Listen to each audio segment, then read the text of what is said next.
माँ सीता के चूड़ामणि का रहस्य। माता सीता को मुंह दिखाई में उनकी सबसे छोटी सास कैकेयी ने उन्हें अयोध्या का सबसे सुंदर भवन कनक भवन उपहार में दिया तो उनकी मझली सास माता सुमित्रा ने अपने जुड़े से चूड़ामणि निकालकर सीता जी के जुड़े में लगा दी थी। वहां उपस्थित लोगों को आश्चर्य हुआ कि माता कैकेयी ने तो मुंह दिखाई में कनक भवन की रंग-जड़ित कुंजी बहू सीता के आंचल से बांध दी है, जबकि माता सुमित्रा ने तो केवल अपने जुड़े से निकालकर यह छोटी सी चूड़ामणि जनक नंदिनी को उपहार स्वरूप दी है। वो तो बड़ी कृपण कंजूस है। तब कुलगुरु महर्षि वशिष्ठ ने सभी उपस्थित जनों को चूड़ामणि की महिमा और इतिहास बताते हुए कहा, चूड़ामणि जुड़े में लगाए जाने वाला वह आभूषण है जिसकी समानता केवल श्रीमन नारायण के हृदय पर शोभायमान कौस्तुभमणि ही कर सकती है।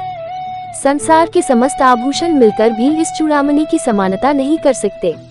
ये कहां से आई है दिव्य चूड़ामणि? देवताओं और दानवों द्वारा अमृत प्राप्ति के लिए किए गए समुद्र मंथन में एक एक करके 14 रन लक्ष्मी, कौस्तुभमणि, कल्पवृक्ष, वारुणी, सुरा, धन्वंतरी, वैद्य, चंद्रमा, कामधेनु, ऐरावत हाथी, अप्सरा, रंभा, कालकूट विष, उच्च श्रवाक, घोड़ा, पांचजन्य शंख, पारिजात वृक्ष, अमृत कलश निकले। महालक्ष्मी के प्राकट्य से पहले उन्हीं के समान रूप रंग वाली अपूर्व सुंदरी रत्नाकर नंदिनी जो समुद्र तन्या थी प्रकट हुई। भगवान श्रीहरि को देखते ही रत्नाकर नंदिनी अपना हृदय उन्हें समर्पित कर बैठी।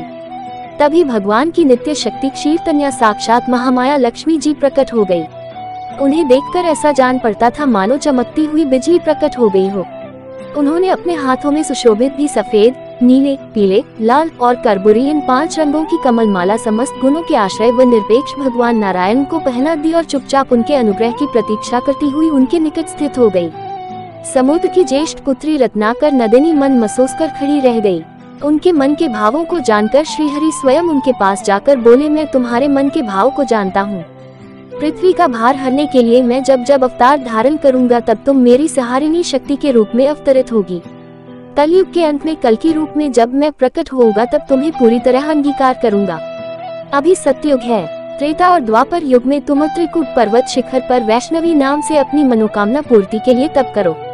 तब रत्नाकर नंदिनी ने अपने पिता द्वारा दी गई रंग-जड़ित चूड़ामणि जिसे विश्वकर्मा ने बनाया था अपने जुड़े से निकालकर श्रीहरि को भेंट कर दी और तप करने के लिए चली गई। श्रीहरि ने वह चूड़ामणि पास खड़े देवराज इंद्र को भेंट कर दी, क्योंकि वह उसे ललचाए दृष्टि से देख रहे थे।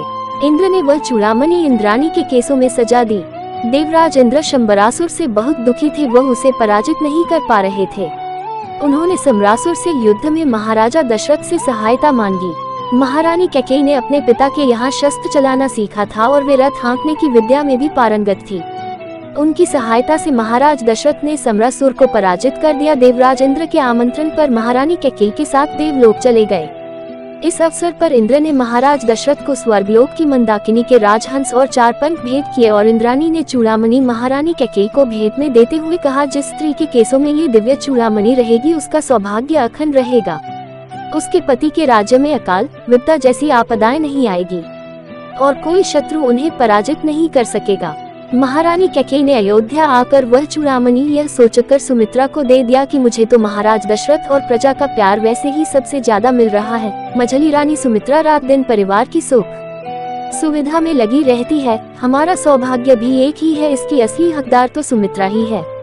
प्रभु श्री राम के विवाह के बाद माँ जानकी की मुंह दिखाई की रस्म शुरू हुई। कृपा की मूर्ति महारानी सुमित्रा ने जब घूंघट की ओर से जनक दुलारी का मुख देखा तो वह बस उन्हें देखते ही रह गई और वात्सल्य बस नववधू का सौभाग्य का आशीर्वाद देते हुए उन्होंने अपने केशों से सजी चूड़ामणि को निकालकर माँ जानकी जी के जोड़े में लगा दिया। वनवास के लिए जाते समय सीता जी ने कसाया साड़ी तो धारण कर ली, परंतु कुल गुरु वशिष्ठ और उनकी पत्नी अरुंधति के कहने पर आभूषणों का त्याग नहीं किया। रावण द्वारा हरण किए जाने पर वह पुष्पक विमान से अपने आभूषण जगह जगह डालती रही। लंका पहुंचने तक केवल चूड़ामणि ही उनके पास शेष रही थी।